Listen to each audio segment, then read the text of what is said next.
La République démocratique du Congo devient officiellement membre du East African Community. L'adoption de cette adhésion a eu lieu le 27 février lors du 21e sommet des chefs d'État de cette communauté. D'après les règlements de la communauté, il sera question pour le pays en tant que membre de contribuer pour l'intégration politique, économique, sociale et culturelle avec les pays membres de la communauté afin d'améliorer la qualité de vie des populations de l'Afrique de l'Est. La République démocratique du Congo, l'ex-Zaïre, sous le régime de Feu Mobutu, était une puissance diplomatique dans la région.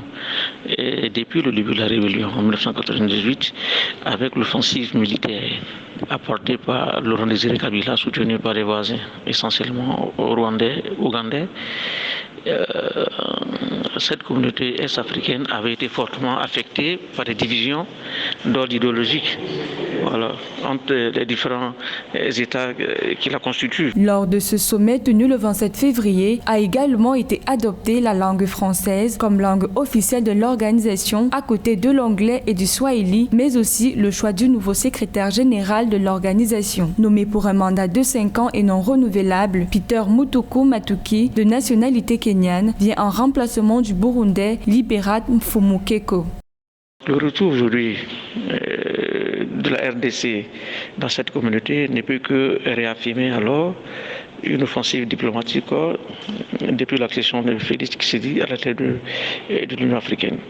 Faut-il rappeler que la majeure partie des conflits qui ont opposé la RDC à ses voisins, notamment rwandais, avec les rebelles Bambouleke au début des années 2000, ont été fortement réglés par l'Union africaine. Alors qu'au nom du principe de la substitution, la majeure partie des conflits qui devaient être réglés dans les régions ont été délégués par l'Union africaine au sein des organisations régionales, que ce soit au niveau de l'Afrique de l'Ouest avec la CEDEAO et également au niveau de l'Afrique de l'Est à travers cette communauté. Notons que cette adhésion de la République démocratique du Congo intervient après une demande officielle en 2019 du président Félix Tshisekedi à son homologue rwandais Paul Kagame. Selon le secrétaire d'État en charge de l'EAC au ministère rwandais des Affaires étrangères de l'époque, Olivier Nduhungirehe, cette demande était une confirmation de la priorité affichée par le président Tshisekedi d'axer sa politique régionale sur la coopération et l'intégration.